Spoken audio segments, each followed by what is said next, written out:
দর্শক বন্ধুরা, হাসি খুশির ব্লগে আপনাদের আবারও স্বাগত জানাচ্ছি। আজ আমি তৈরি করছি ট্যাংরা মাছের তেল ঝাল।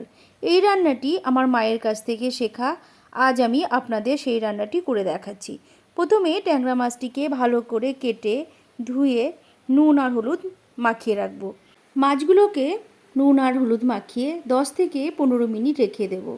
তাহলে মাছটা ভাজলে নুনটা ভালো ঢুকবে, ভালো মাছের ভেতরে খেতে ভালো লাগবে। এবার আমি একটা মশলা তৈরি করে নিচ্ছি। একটা বাটিতে 1 চামচ জিরে গুঁড়ো, 1 চামচ ধনে গুঁড়ো, হাফ চামচ কাশ্মীরি লঙ্কার গুঁড়ো, হাফ চামচ হলুদ। এবার অল্প জল দিয়ে আমি প্রথমে গুলে নেব। এবার আমি এর মধ্যে দিয়ে দেব 1 চামচ আদা আর কাঁচা লঙ্কা বাটা। এটা আমি আগেই বেটে রেখেছিলাম, সেটা এর মধ্যে দিয়ে আবার একটু গুলে রাখবো। অন্যদিকে গ্যাসের উপর একটা কড়াই বসিয়ে কড়াই গরম হলে পরিমাণ মতো তেল দিয়ে ট্যাংরা মাছটাকে আমি ভেজে নেব। তেল দিয়ে এবার একটা খুন্তি দিয়ে আমি চারদিকে এভাবে একটু লাগিয়ে দিচ্ছি, তাহলে ট্যাংরা মাছটাকে কিন্তু কড়াইয়ে লেগে যাবে না। এবার ট্যাংরা মাছগুলো দিয়ে দিলাম। এক পিঠ হয়ে গেলে তবেই আমি কিন্তু উল্টাবো।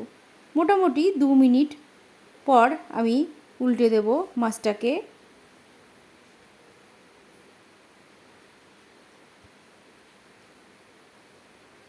এক পিঠ হয়ে গেছে, এবার আমি উল্টে দিচ্ছি।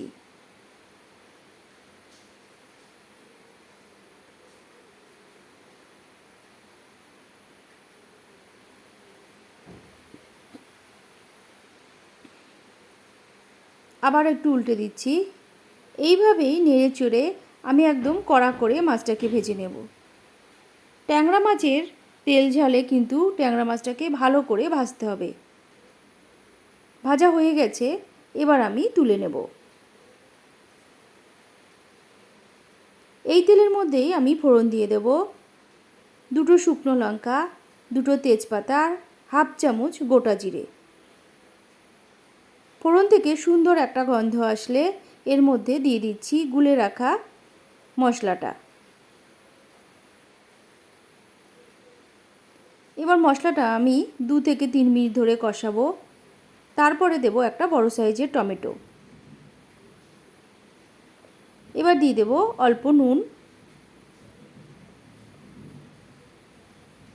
এবার গ্যাসের আঁচটা একটু কমিয়ে দিয়ে আমি মশলাটা কষাবো, তাহলে টমেটোটা সহজেই নরম হয়ে যাবে। এই দেখুন টমেটো নরম হয়ে গেছে। এবার খুন্তি দিয়ে টমেটোগুলোকে আমি একটু এইভাবে গলিয়ে দিচ্ছি। মশলা কষানো হয়ে গেলে দিয়ে দেব ট্যাংরা মাছ। এই দেখুন মশলা কিন্তু হয়ে গেছে, তেল ছেড়ে এসছে। এবার আমি ট্যাংরা মাছটা দিয়ে মশলাটা কিন্তু আমি এর সঙ্গে ভালো করে মেশাবো। আগে মেশানো হয়ে গেলে দিয়ে দেব গরম জল। ট্যাংরা মাছে কিন্তু অবশ্যই গরম জল দেবেন, তাহলে খেতে ভালো লাগবে। এবার মিশিয়ে দিয়ে দেব নুন আর হলুদ।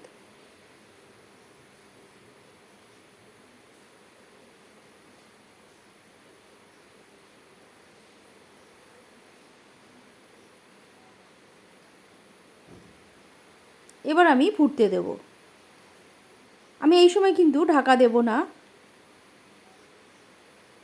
2 থেকে 3 মিনিট পরে দেখব মাছটা একটু নরম হলেই কিন্তু আমি দিয়ে দেব ধনেপাতা। খুব বেশি মাছটাকে আমি নরম করব না। এবার ধনেপাতা দিয়ে নেড়ে চেড়ে নামিয়ে দেব। এই দেখুন রেডি হয়ে গেছে ট্যাংরা মাছের তেল ঝাল। আমার রান্নাটা আপনাদের কেমন লাগলো জানাবেন কিন্তু। আপনি যদি আমার নতুন বন্ধু হয়ে থাকেন তাহলে আমার চ্যানেলকে সাবস্ক্রাইব করার অনুরোধ রইল।